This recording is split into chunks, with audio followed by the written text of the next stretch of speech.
Hi everyone, I welcome you all to our channel. तो आज हम 25 फरवरी 2021 के न्यूज़ आर्टिकल डिस्कस करेंगे of the Indian Express. And before starting the session please do like, share and subscribe to our channel and press the bell icon. So let's get started without further delay. तो यहाँ पे सबसे पहले जो biggest news है आज की, the India England test match being played under lights at Narendra Modi stadium in Ahmedabad Wednesday. ठीक है, तो अगर मैं थोड़ा फास्ट बोलूँगी तो आप प्लेबैक स्पीड से आप थोड़ा स्लो कर सकते हैं, बिकॉज टाइम की स्कैरसिटी है एंड काफ़ी सारे एडिटोरियल्स एंड न्यूज़ आती हैं इंडियन एक्सप्रेस में जो इंपॉर्टेंट होती हैं। सो लेट्स गेट स्टार्टेड। तो यहाँ पे जो स्टेडियम की बात मैं कर रही थी, तो इसका नाम पहले क्या था? मोटेरा। ठीक है, मोटेरा स्टेडियम था, जिसको मतलब अभी बोला गया है कि ये दुनिया का it is one of the largest cricket stadium है। नरेंद्र मोदी स्टेडियम इसका नाम रखा गया है ना। तो यहाँ पे मतलब क्या है, इसका जो सिटिंग कैपेसिटी इसमें मैक्सिमम बताई जा रही है वो 1,10,000 तक बताई जा रही है, 1,10,000। और अगर हम बात करें कि लार्जेस्ट स्टेडियम की, ये तो लार्जेस्ट क्रिकेट स्टेडियम हो गया ना, लेकिन लार्जेस्ट स्टेडियम की हम बात करें पूरे दुनिया की, तो वो कहाँ पे सिचुएटेड है? नॉर्थ कोरिया में। नॉर्थ कोरिया में एक प्लेस है रुंगार आइलैंड करके एक प्लेस है। ठीक है, तो वहाँ पे नॉर्थ कोरिया में जो स्टेडियम है रोंगराडू फर्स्ट में करके, तो वो it is one of the largest, world का सबसे बड़ा इसको स्टेडियम बोला जाता है। 1,50,000 की कैपेसिटी में है ये प्योंगयांग। ठीक है, जो नॉर्थ कोरिया की कैपिटल है। इसके अलावा यहाँ पे अहमदाबाद में काफ़ी सारा मतलब डेवलपमेंट एक्टिविटीज़ पे फोकस हो रहा है, और आगे आने वाले टाइम में इसको अहमदाबाद को गुजरात में स्पोर्ट्स सिटी भी डिक्लेयर करने का प्लान है ना। जब फरवरी 2020 में जो ट्रम्प की विजिट थी, तो वहाँ यहाँ पे ही इसी स्टेडियम में नमस्ते ट्रम्प इवेंट भी सेलिब्रेट किया गया था। इसके अलावा यहाँ पे जैसे ये जो स्टेडियम के नाम है, इसको लेके कंट्रोवर्सी हो रही है। तो मतलब मैं ये बता दूँ आपको कि this is not the first time कि हमारे मतलब किसी स्टेडियम का नाम किसी जो सिटिंग प्राइम मिनिस्टर हैं अभी, है ना, उनके नाम पे रखा गया है। तो इससे पहले भी ऐसे हुआ है। इवन अगर हम बात करें कांग्रेस के टाइम, मतलब आपको दोनों एस्पेक्ट पता होने चाहिए कि क्या ट्रेंड चल रहा है। अगर बात करें तो वहाँ पे 19 जो स्टेडियम है, ठीक है, वो नेहरू और गांधी फैमिली से रिलेटेड मतलब नेम है उनके। और इसके अलावा 98 यूनिवर्सिटीज़ एंड एजुकेशन इंस्टीट्यूट ऐसे हैं जो नेहरू और गांधी फैमिली को बिलोंग, मतलब उसी से नेम से रिलेटेड। बट यहाँ पे कंसर्न ये है कि क्या मतलब जो प्रेजेंट में ऑलरेडी मतलब जो हमारे प्राइम मिनिस्टर हैं, तो उनके नाम पे रखा जाना चाहिए या नहीं। मतलब जनरली जैसे होता ही है कि जैसे जिसकी जैसे जो डेथ हो जाती है, पोस्टमसली नाम रखे जाते हैं ना, कि इंदिरा गांधी, अटल बिहारी वाजपेयी जी, अब्दुल कलाम आज़ाद, तो जब उनके बाद, लेकिन अभी जो है सिटिंग प्राइम मिनिस्टर के नाम पे रखा गया है, तो क्या ये मतलब उचित है देश के लिए? तो ये है। एंड दूसरा जो सेकंड लार्जेस्ट स्टेडियम है, क्रिकेट स्टेडियम इंडिया में, तो वो कहाँ पे? सॉल्ट लेक स्टेडियम है, जो वेस्ट बंगाल में है। ठीक है, तो ये कुछ फैक्ट्स हो गए जो ज़रूरी है। Then after new look world largest cricket arena gets a name, Narendra Modi stadium, इसका नाम याद रखना, अहमदाबाद में है। और यहाँ पे जो था टेस्ट जो क्रिकेट मैच है वो भी अभी चल रहा था। ठीक है, 13,000 seats arena at Motera in the prime minister home state. अब जो यहाँ पे इसके दो एंड भी, उनका भी नाम रखा हुआ है कि जैसे मतलब जो क्रिकेटर्स होते हैं, तो क्रिकेटर्स जो रहते हैं, मतलब बैट्समैन्स जो रहते हैं, वो यहाँ पे ही रहते हैं एक पिच पे। लेकिन जो बॉलर्स होते हैं, तो बॉलर्स को अपने जो चेंजेस मतलब गेम चेंज करना पड़ता है पिच को, है ना। तो इनके भी नाम, इस दोनों एंड के नाम रखे गए हैं, Adani pavilion and Reliance end. तो ये भी एक इम्पॉर्टेंट चीज़ है। Then facing objections, government scraps order curbing webinars. तो यहाँ पे क्या है, अभी रिसेंटली हमने देखा था कि गवर्नमेंट ने नवंबर 2020 में एक ऑर्डर पास किया गया था कि अगर जो भी आप एक ऑनलाइन अगर आप कॉन्फ्रेंस कर रहे हो, ठीक है, और जिसमें इंडिया के इंटरनल मैटर्स को डिस्कस किया जा रहा है, तो उसको आप इनॉग्रेट करने से पहले जो इंडिया के जो पॉलिटिकल क्लियरेंस है, तो वो मैंडेटरी है। ठीक है, प्रायर पॉलिटिकल क्लियरेंस लेना ज़रूरी है। ऑर्गेनाइजिंग ऑनलाइन कॉन्फ्रेंसेज और सेमिनार विद इंटरनेशनल पार्टिसिपेशन, क्योंकि वहाँ पे काफ़ी सारे इंटरनेशनल जो पर्सनालिटीज़ हैं वो भी यहाँ पे आते हैं। तो बहुत सारे इससे इशू रेज होके ये आए कि साइंटिस्ट जो कम्युनिटी है, उन्होंने ये पॉइंट आउट किया कि मतलब प्रायर अप्रूवल अगर हम लेते रहेंगे, तो इससे तो इसका मतलब ये है कि काफ़ी सारे डिलेज होते रहेंगे, परमिशन लेने में ही हम वेट करते रहेंगे, है ना। हम कुछ अपनी रिसर्च को यहाँ पे एग्जीक्यूट नहीं कर पाएंगे, तो काफ़ी अनसर्टेनिटीज़ हो जाएगी इन सारे इवेंट्स को ऑर्गेनाइज करने में। इसके अलावा गवर्नमेंट के लिए भी it is very much difficult कि वो कैसे, मतलब प्रैक्टिकली ये इम्पॉसिबल ही है, पॉसिबल नहीं है कि वो सारे जो प्रोसीडिंग्स होगी उनको वर्चुअली सेमिनार और कॉन्फ्रेंसेस को क्या करें, मॉनिटर कर पाए, है ना, कि कौन लोग कर रहे हैं। जनरली अब कोई चीज़ है, अगर आप यूट्यूब में अपलोड कर रहे हो तो आपको नहीं पता है ना कि कितने लोग उससे जुड़ेंगे, लोग तो सारे सब कुछ ही देखेंगे, और ये आप मतलब वहाँ से थोड़ी ना कंफर्म कर सकते हो कि ये बंदा नहीं देखेगा या फिर इंटरनेशनल कम्युनिटी से ये नहीं ऐड हो सकता। तो मॉनिटर करना बहुत ज़्यादा डिफिकल्ट है। और इसके अलावा भी अगर कोई यूएस के जैसे कैलिफोर्निया में बैठ के अगर कोई व्यक्ति है, कोई वो बोल रहा है अगर जैसे कि महाराष्ट्र में जो कोविड केसेस हैं उससे वो सेटिस्फाइड नहीं है कि किस तरीके से वो स्ट्रैटेजी डेवलप कर रहे हैं, तो यहाँ पे भी गवर्नमेंट नहीं डिसाइड कर सकती ना कि क्या मतलब किस चीज़ को बोलना चाहिए, कौन से किस टॉपिक पे बात करनी चाहिए। तो ये सारे मॉनिटर करने वाला जो इशू है, तो अभी मतलब गवर्नमेंट ने ये बोला है कि इसको हम स्क्रैप करेंगे, है ना। Then next news that is related to 53 killed and जो इम्पॉर्टेंट न्यूज़ है फ्रॉम द एग्ज़ाम परस्पेक्टिव वो हम डिस्कस करेंगे। In the heart of the sea, तो यहाँ पे कुछ नहीं। For India hand behind mass landing, it started with Star Trek. तो यहाँ पे स्टार ट्रेक सीरीज़ ये देखते थी, तो उस वजह से इनका जो इंटरेस्ट है वो space, Hubble telescope, solar system और एस्ट्रोफिजिक्स की ओर गया। फिर उन्होंने इंजीनियर अडॉप्ट की। यहाँ पे हम बात किसकी कर रहे हैं, स्वाति मोहन की। ठीक है, स्वाति मोहन क्या है, स्वाति मोहन ने अभी जब रिसेंटली नासा का जो परसिवरेंस रोवर था, जब वो मतलब मार्स परसिवरेंस रोवर तो डिप्लॉयड किया गया एक्सप्लोर करने के लिए जो एटमॉस्फेयर है एंड टेरेन है वहाँ का, जेजरो क्रेटर में during what is better known as 7 minutes of terror. ठीक है, तो उस टाइम पे इन्होंने अनाउंसमेंट किया था कि touchdown confirmed, perseverance is safely on the surface of Mars, ready to begin seeking the science of past life. तो ये अनाउंस्ड किया है, और ये हेड ऑफ गाइडेंस हैं navigation and control operation and NASA's jet propulsion laboratory California Institute of Technology में। तो ये बेंगलोर से बिलोंग करते हैं। 37 पहले इनके जो माता पिता थे वो माइग्रेट कर गए थे यूएस को, ठीक है, बेटर अपॉर्चुनिटीज़ के लिए, तो तब से मतलब ये वहाँ पे।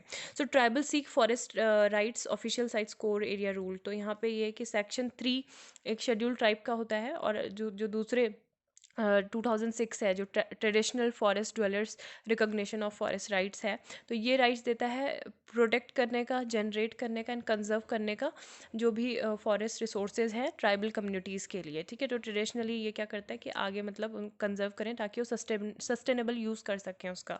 Recognising of community forest resource rights, traditional boundary of tribal villages recognized, empowering the gram sabha of the village to take decision. कि मतलब जो भी अगर वो कंजर्वेशन कर रहे हैं, उसका फॉरेस्ट का मैनेजमेंट कर रहे हैं, उसके प्रोड्यूस को बढ़ाने के लिए, या फिर रिजनरेशन कर रहे हैं, प्रोटेक्शन कर रहे हैं, तो डिसीजन किसका होना चाहिए, ग्राम सभा, मतलब जो विलेज की ग्राम सभा है उनका। Then ensure no eligible person is deprived of prime minister Kisan benefits, Tomar tells states. ठीक है, तो नरेंद्र सिंह तोमर हैं यूनियन मिनिस्टर ऑफ एग्रीकल्चर, तो उन्होंने पीएम किसान जो योजना है ना, मतलब कौन सी योजना, प्रधानमंत्री किसान सम्मान निधि योजना, तो इसके बारे में बातचीत की थी। अब मेन इन्होंने ये बोला है कि कोई भी जो इसके लिए एलिजिबल है वो इससे एक्सक्लूड नहीं किए जाएंगे, सबको बेनिफिट मिलेगा इसका। और ये कब लॉन्च हुई थी, February 24 को। ठीक है, February 24 को ये लॉन्च हुई थी 2019 में। ठीक है, 2019 में। इनकी जो इंपॉर्टेंट स्कीम्स होती हैं, इनकी डेट भी कहीं पे फैक्ट्स में पूछी जाती है, तो इसलिए याद करना ज़रूरी है। एंड इस स्कीम्स में क्या है, जो बेनिफिशरीज होंगे उनको 3 मतलब फ्री 3-4 मंथली इंस्टॉलमेंट्स उनको मिलेंगी, ₹2000। ठीक है, 2000 उनको directly into their bank accounts. तो ये है इन विट इन रेल सेक्टर्स। तो ये क्या है, जो नीति है, मतलब ये बोला है कि रोड्स एंड पावर सेक्टर में नेक्स्ट इनविट होगा। इनविट क्या, इंफ्रास्ट्रक्चर इन्वेस्टमेंट। ठीक है, इंफ्रास्ट्रक्चर इन्वेस्टमेंट, ये बोला है नीति आयोग ने। Matter was discuss at the top level meeting between the railways and NITI Aayog, Tuesday को जो हुई थी, तो उसमें ये सारी चीज़ें बोली गई हैं। अभी ये है कि जो railways will get the investment made on stretch like DFC for example, तो इतनी इंपॉर्टेंट है इसमें। देन यहाँ पे कोई ऐड, सेकंड खेलो इंडिया नेशनल विंटर गेम्स जो हैं ये शुरू होंगे। ठीक है, सेकंड खेलो इंडिया, ठीक है, नेशनल विंटर गेम्स, और यहाँ पे ये सारी एक्टिविटीज़ होंगी। और जम्मू कश्मीर स्पोर्ट्स काउंसिल ने अनाउंस किया। अंडरस्टैंडिंग कॉन्स्पिरेंसी, तो ये बहुत इंपॉर्टेंट आर्टिकल है आज का। ठीक है, अब कॉन्स्पिरेंसी क्या होता है? षड्यंत्र, अंडरस्टैंडिंग कॉन्स्पिरेंसी। तो यहाँ पे दिशा रावी का जो केस है, यहाँ पे अभी पता है आपको कि बेल दे दी गई है 22 ईयर ओल्ड जो क्लाइमेट चेंज एक्टिविस्ट है दिशा रावी ऑन ट्यूसडे।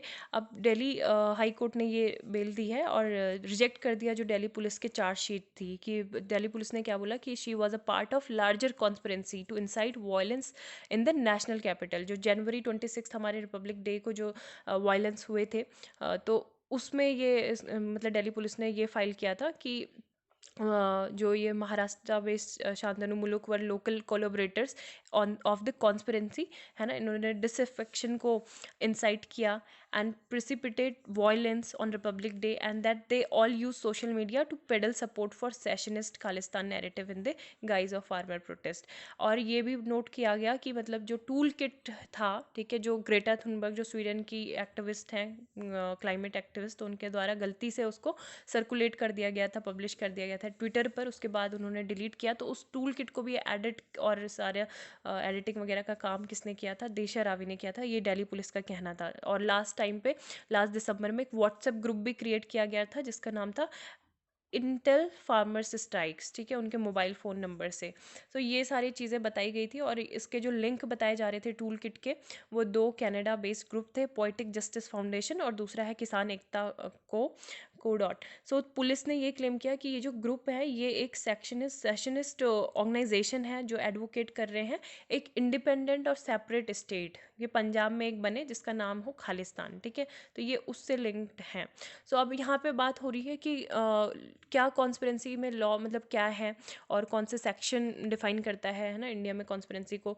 तो section 120A of the Indian penal code, जब भी हमेशा हम सेक्शन की बात करते हैं तो हमेशा आईपीसी इसके साइड में आना ही चाहिए, ठीक है, आप ऐसे 120A नहीं लिख सकते कि ये कहता है 120A of Indian penal code is mandatory, मतलब बताना।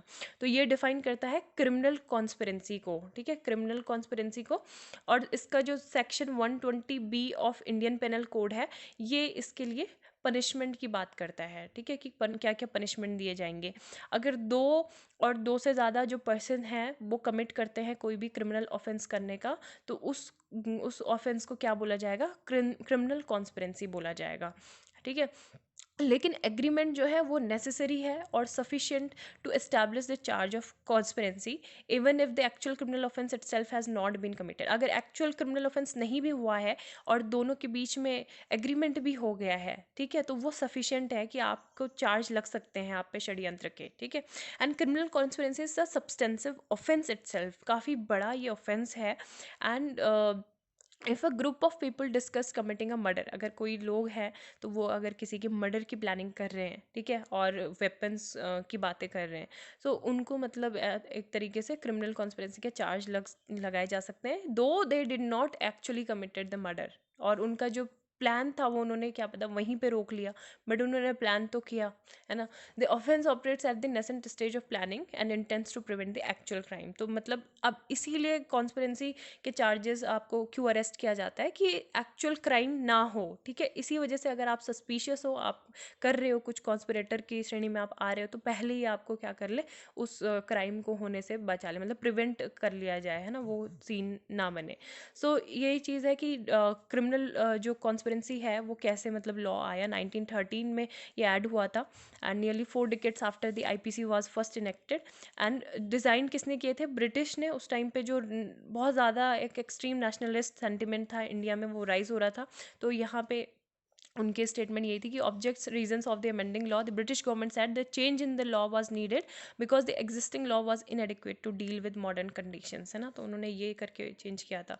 देन अभी ये है कि how where it is not necessary for all the conspirator to know each other, है ना, सारे ही मतलब ये नहीं है ज़रूरी कि एक दूसरे को जाने। जैसे राजीव गांधी का असैसिनेशन केस हुआ था तो वहाँ पे इंडिविजुअली उन्होंने एक्ट किए थे, है ना, जैसे कोई मटेरियल्स लाया था असैसिनेशन के लिए और वो मतलब एक दूसरे को जैसे नहीं जान रहे थे फिर भी वो ये वाले क्राइम कर रहे थे।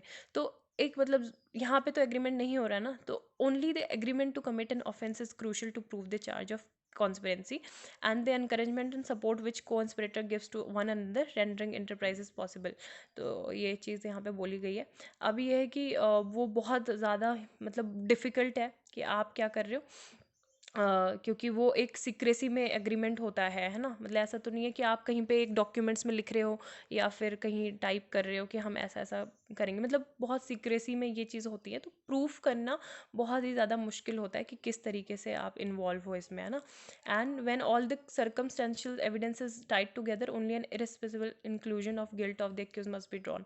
एंड अब यही कि लॉ को, मतलब जो कॉन्स्पिरेटर है उसको किस तरीके से पनिश करता है लॉ, तो इंडिया में जो आईपीसी है वो डिवाइड करती है क्रिमिनल कॉन्स्पिरेंसी को इनटू टू कैटेगरीज, ठीक है। टू कैटेगरीज क्रिमिनल कॉन्स्पिरेंसी की क्या है, एक तो हो गया आपका criminal conspiracy for commit serious offence, and दूसरा हो गया ऑफेंसेस, मतलब criminal conspiracy to commit offences, ठीक है ना। एक जो बेसिक जो ऑफेंसेस होते हैं, एक तो सीरियस ऑफेंसेस में, सीरियस ऑफेंसेस में क्या होगा, इसमें 2 साल या फिर इससे ज़्यादा की आपको सज़ा मिल जाएगी, इसमें लाइफ इम्प्रिजनमेंट भी मिल सकता है, डेथ पेनल्टी भी मिल सकती है।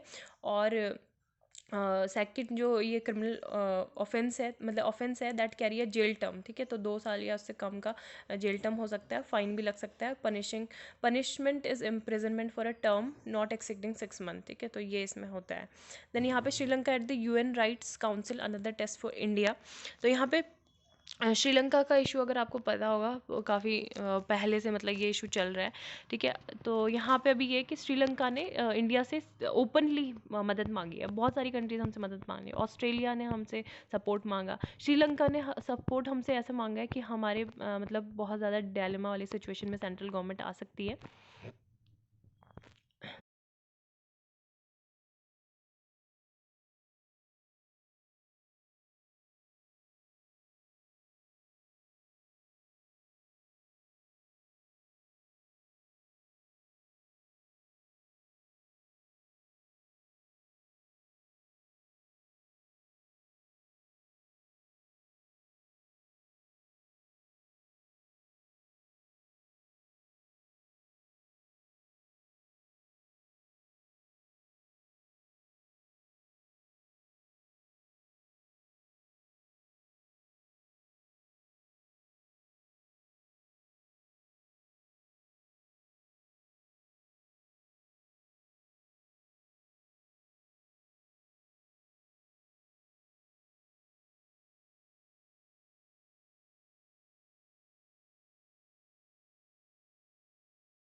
तो ये है slipped 6 places to 86 among 180 countries. अब इसमें क्या होता है कि अगर आपका नंबर अगर 180 ही अगर आ गया है तो दैट मीन्स आप बिल्कुल वेरी क्लियर कंट्री हो, है ना, करप्शन नहीं है।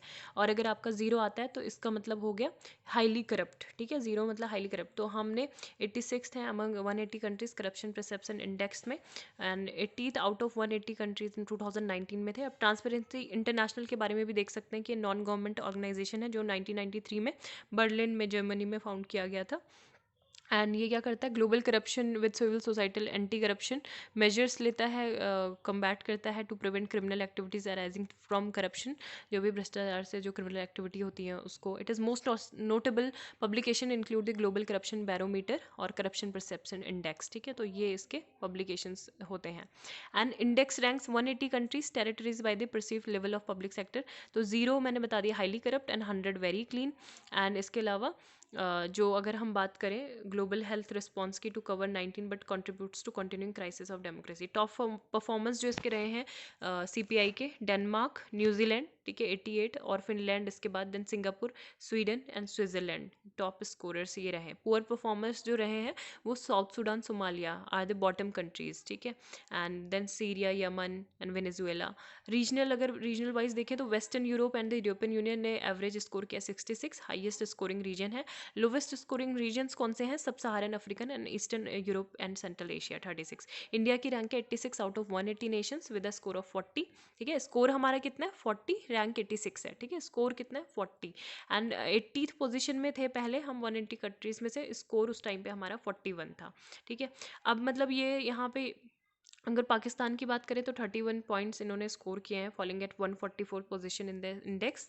And India overall score is also 2 points less than that of China, ठीक है, 78th position with a score of 42। तो ये है इंपॉर्टेंट बातें।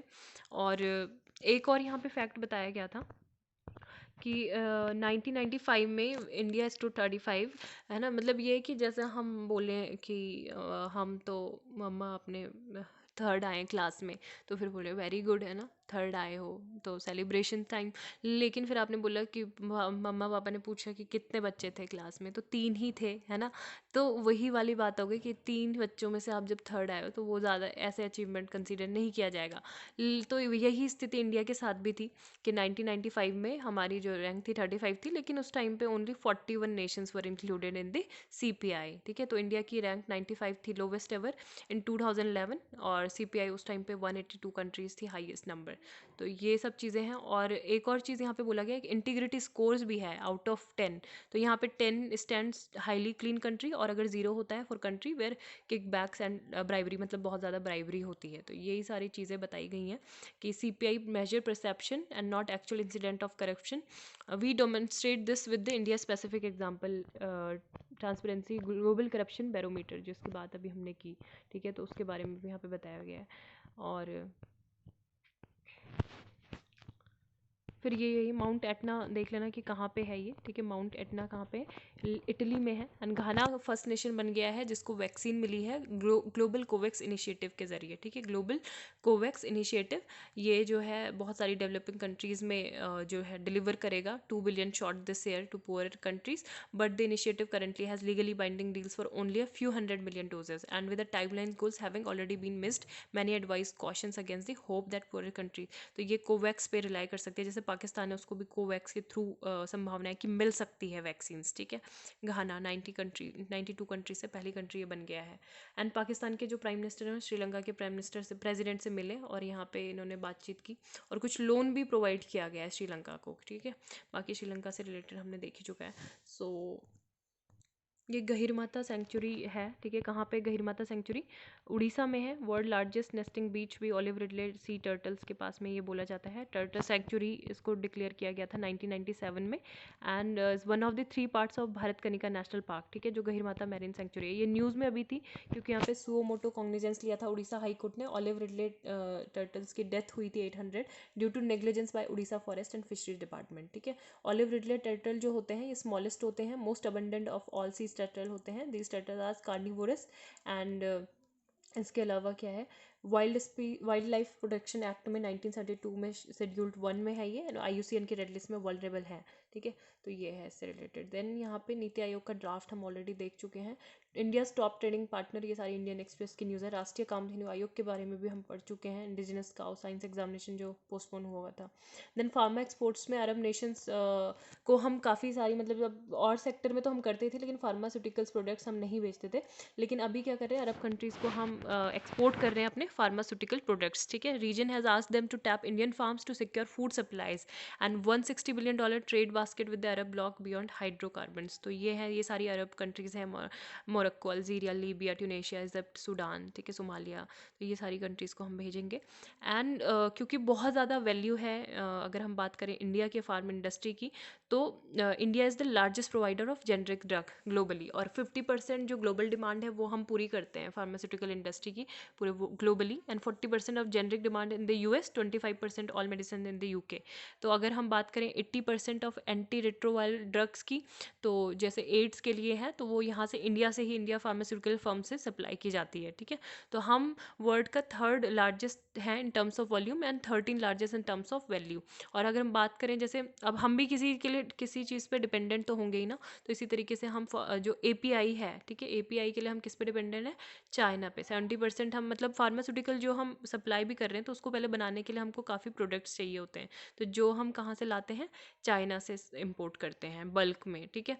तो ये है, तो यही सब चीज़ें कि API active pharmaceutical ingredient 70% total drug requirements from China हम यहाँ से लाते हैं, ठीक है। इसके अलावा अभी इंडिया ने मतलब अनाउंस किया है कि सेल्फ रिलायंस मूवमेंट का ये पार्ट रहेगा कि हम क्या करेंगे, 3 बल्क ड्रग पार्क्स कंट्री में बनाएंगे, ठीक है, और इसको प्रमोट करेंगे।